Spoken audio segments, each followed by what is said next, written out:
Welcome to the Consumer-Directed Community Support Services Completing the Plan Worksheets training, Module 3. This training, Completing the Plan Worksheets, focuses on documents that accompany the Consumer-Directed Community Support Plan. Each document will be described individually. Consumer-Directed Community Support Forms and Attachments.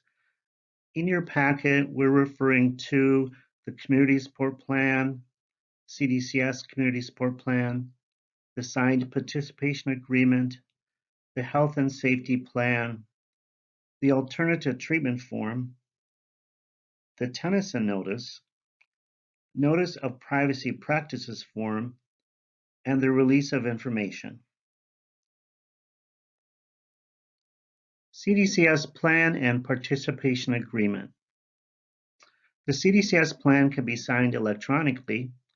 The signature page should indicate that there are no changes the last 30 days of the plan. You'll find that open box on the signature plan. If you're using the current version of the Consumer-Directed Community Support Consumer Support Plan, you only need to sign the last page of that plan. If you're using an older version of the Consumer-Directed Community Support Plan, we ask you to sign the participation agreement in addition to the Consumer-Directed Community Support Plan. Health and Safety Plan. The Health and Safety Plan is a very important document. It can be used for training. You want to write the Health and Safety Plan using the document provided, which is the example on the right of the slide, or use your own format within the CDCS plan. Include the person's vulnerabilities and how they'll be addressed. List the identified vulnerabilities and indicate what the staff's specific response will be.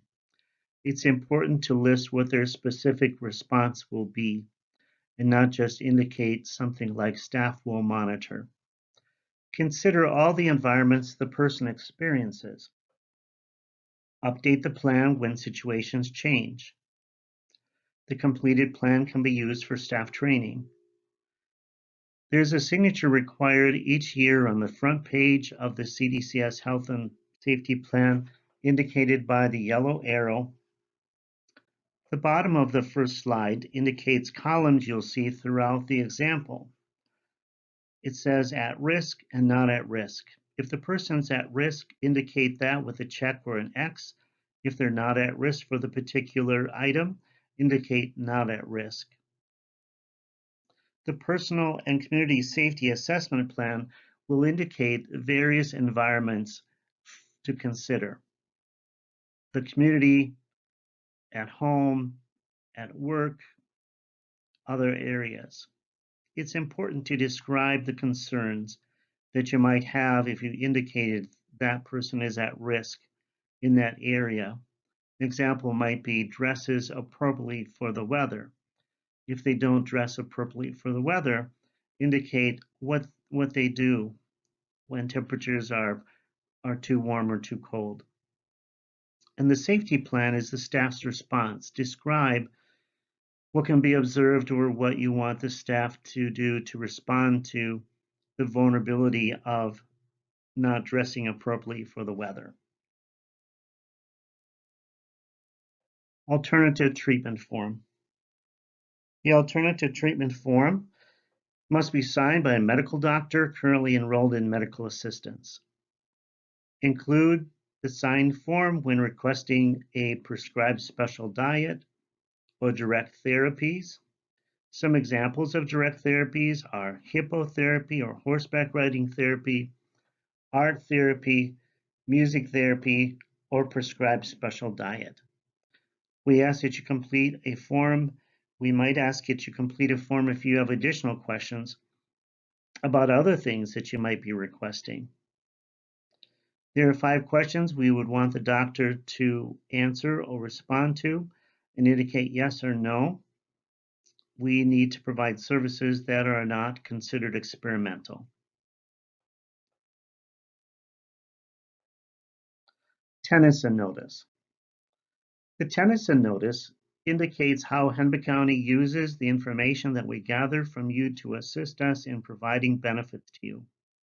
We cannot collect information about you without your consent. Information is used to deliver programs and services. Signing the form indicates you acknowledge this information and offer consent.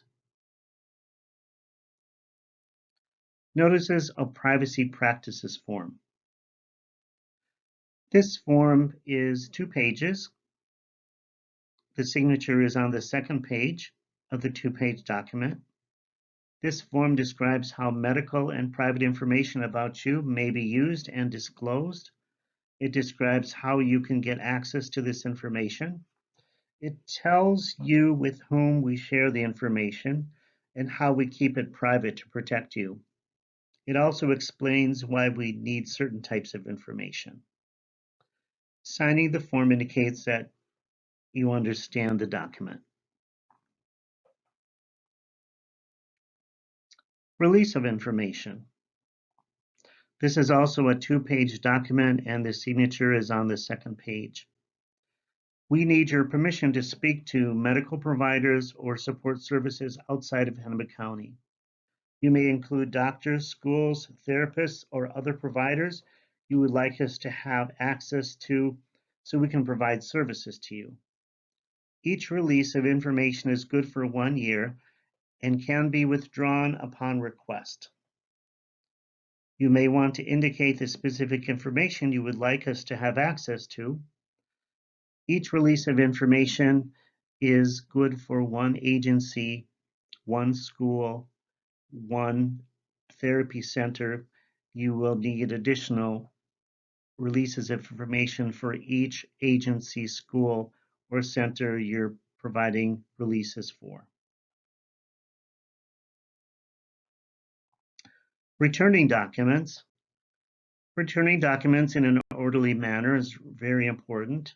Please refer to your individualized consumer-directed community support's next steps checklist to find out where you need to send your completed consumer-directed community support plan, documents, and completed checklist. Make sure that you send in all the documents you have at one time. Check to make sure that you have signed and dated each form before sending them in for review and final approval. Signatures. Signatures may be electronic on some forms and handwritten on others. In individual situations, the county can temporarily verify your acknowledgement by phone and seek a physical signature at a later date. Thank you from Hennepin County Consumer Directed Options Unit. We look forward to receiving your completed plans and documents and getting you enrolled in the program Consumer Directed Community Support.